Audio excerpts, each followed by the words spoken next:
Thank you very much, Madam Chair and Ranking Member. Thank you for having me here. I want to acknowledge my colleague, brother, Prime Minister of Trinidad, the Honorable Keith Rowley, who is also here this morning, and appropriately so, because even though they don't have an offshore banking sector, they are the owners of 2 of the 5 banks in Barbados, and therefore have a vested interest in this issue. I want to say, especially to the Ranking Member, that you can be assured that while Barbados sent the first 7 governors to the Carolinas, I'm not here for that purpose at all today, and therefore we need not worry. But I am here to tell you who we are and what faces us when banks leave.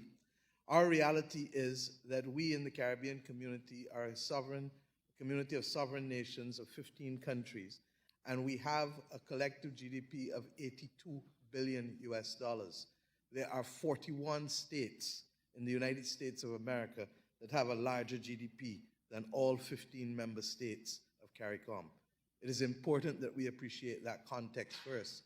The irony is that the state that is closest to us in terms of GDP at 80 billion is the state of Delaware, but that speaks to other opportunities, I suspect, as to why Delaware and Wyoming, which is also smaller than us, have also pursued this era of financial services with the keenness that they have in recent years.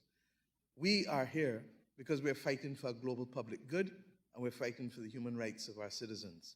This committee has already expressed its concern about financial exclusion of the American population, persons who have been excluded here. Our people are no different. When we were growing up, opening a bank account was a part of our rites of passage in becoming an adult.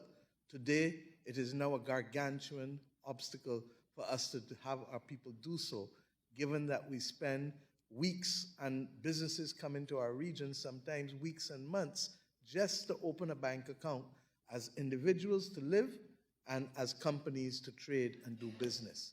Our economies cannot function on their own. We do not make enough clothes, we do not produce our own food, we do not produce our own equipment, and therefore, unless we are able to trade with the rest of the world, we are at risk of becoming financial pariahs.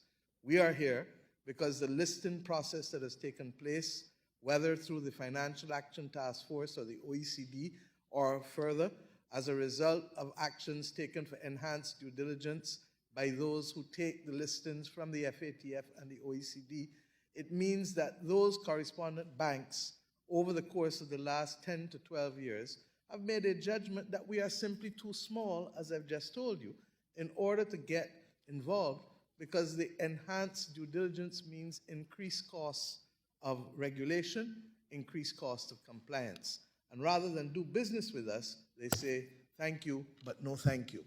What it has meant is that almost every country in our region over the course of the last decade, with the exception of 2 or 3, have had a loss of more than 30% of their correspondent banking relationships. The truth is that we have also seen others use alternative mechanisms, as the Ranking Member just appropriately referred to in his opening statement, and therefore what we face is a situation that the very thing that you set out to achieve, which is the avoidance of terrorism financing, the avoidance of money laundering, on which we are all agreed, is likely to happen because you're driving people underground. There is no benefit in driving our citizens underground or making our countries uncompetitive such that our economies are at risk of becoming underdeveloped or failed states. And we have now to determine whether this is capable of being a continued acceptable course of action. We have been making noise for near a decade, and we want to thank this committee for hearing us today, because that noise cannot continue. And ironically, with the technological developments that are taking place, and as recent as the issuance of the digital yuan, on which The Economist magazine wrote a column last week, there are options becoming available to countries to opt out of the SWIFT system and to find other ways of being able to transmit money to their citizens. For us in this region, it is not yet here. But given long enough, nature abhors a vacuum, and we will find a way. And why should this matter to you? This is a country of immigrants. We have as many immigrants here as do people from Africa, Asia, Europe, all over. And if you recognize that the part of the pattern of being an immigrant is that while you've come to do better, you want to send back home money to those who have not been able to make the journey. When correspondent banking relationships are removed from our people, there is no longer the luxury of being able to do so. But the love doesn't stop. You don't stop loving your family. You don't want to stop sending back the money. And therefore, you will find whatever mechanism you can to be able to do so. Similarly, our economies require not just investment from local savings, but the attraction of foreign direct investment to survive. If we cannot keep our country safe, you already know in this country the spectacle of immigration from Caribbean countries, and you already have vigorous debates about what is acceptable and what is not acceptable, sometimes in ways that cause us a little difficulty too. If we want to be true to the declaration that we signed in Los Angeles in the City of Angels 3 months ago with respect to migration, then it is important that we create conditions where our countries can benefit and where our countries can have a level playing field in order to be able to achieve prosperity for our citizens who expect education, healthcare, and opportunities for trading. We, the majority of our countries, also depend on tourism. What happens when your tourists come? What happens when your investors want to build hotels? This is the most nonsensical thing that we have seen in public policy. And why do we say that we are at risk of offending a human right and a global public good? Every citizen of the world ought to have the right to be able to have a bank account if they are to walk the streets without fear of crime, if they are to have the opportunity to save, if they are to have the opportunity to do as the capitalist system tells us we should do, to leverage our savings to be able to invest in order to grow our economy and to increase our wealth. And every country in the world ought to be able to have access to affordable banking services to fuel trade and to foster and enable remittances. And in this entirely globalized world that has come out of the bottle and can't go back in, there's no chance of putting the genie back in the bottle, what we do is force countries to find alternative means to trade. Now, the SWIFT system sounds familiar. Why? In this committee, I'm sure you've had a lot of discussion about who should be excluded from the SWIFT banking system in this year. And we know that the attempts to keep Russia out through sanctions, as you've done with other countries, simply has treated them as pariahs, but they have found ways to trade outside of the SWIFT banking system too. And the reality also is that if you don't use this example to show you why this is an appropriate time to take different action, we will continue the injustice. And what do I mean by that? Russia didn't choose the Caribbean to hide its money. Russians didn't choose the Caribbean to hide its money. They chose the metropoles. They chose London and New York and Switzerland and Luxembourg. And you only have to do as Tom Cruise told us in that famous movie, follow the money. Follow the money. Where has the money gone? It hasn't come to the Caribbean. And what we have is listings from the Financial Action Task Force that are perhaps well-intentioned, but are focused on process and form, and are not focused on substantive prosecution of money laundering. That is the equivalent of saying that I'm more interested in whether you adhere to rules than in finding where the money launderers are. When you wanted to find the money launderers with respect to Russia, you didn't come to the Caribbean. You went to London, you went to New York, you went to Zurich, you went to Luxembourg.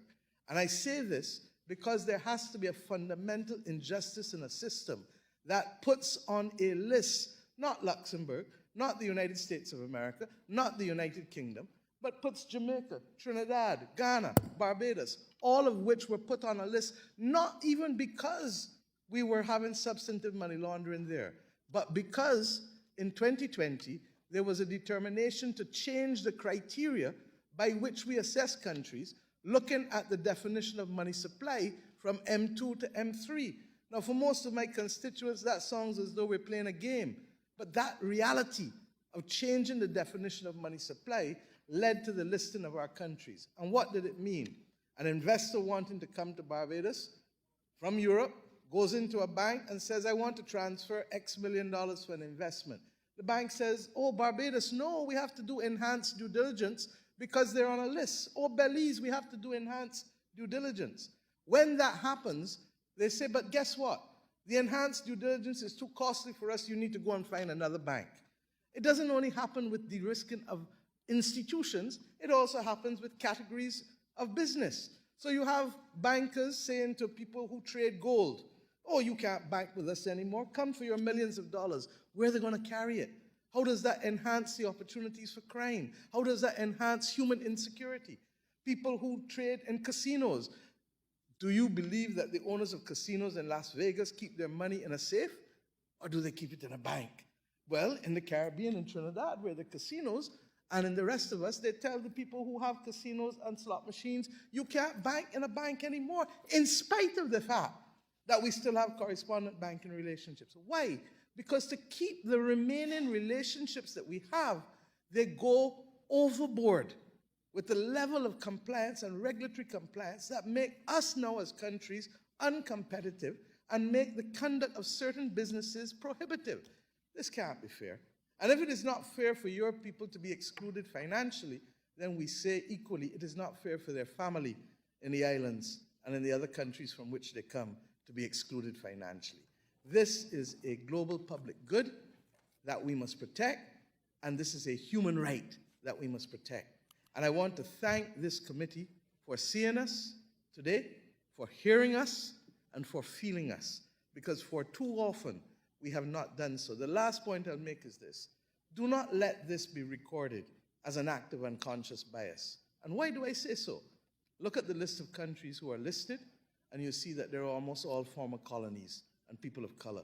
And look at the countries who, in spite of being able to open a bank account within hours in Delaware or Wyoming, within hours in Luxembourg or Zurich, and they remain off of these lists that speak about the risk to money laundering, and look and see where the divide comes.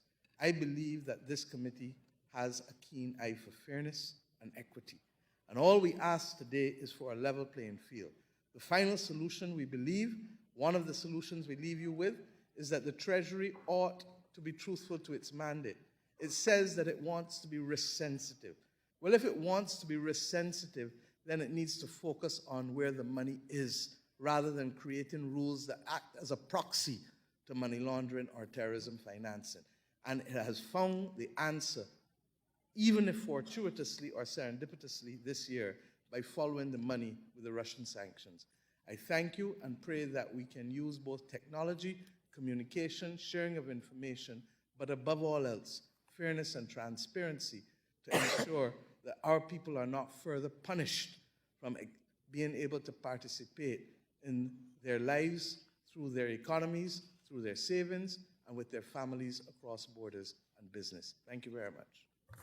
Thank you so very much, Prime Minister Mottley.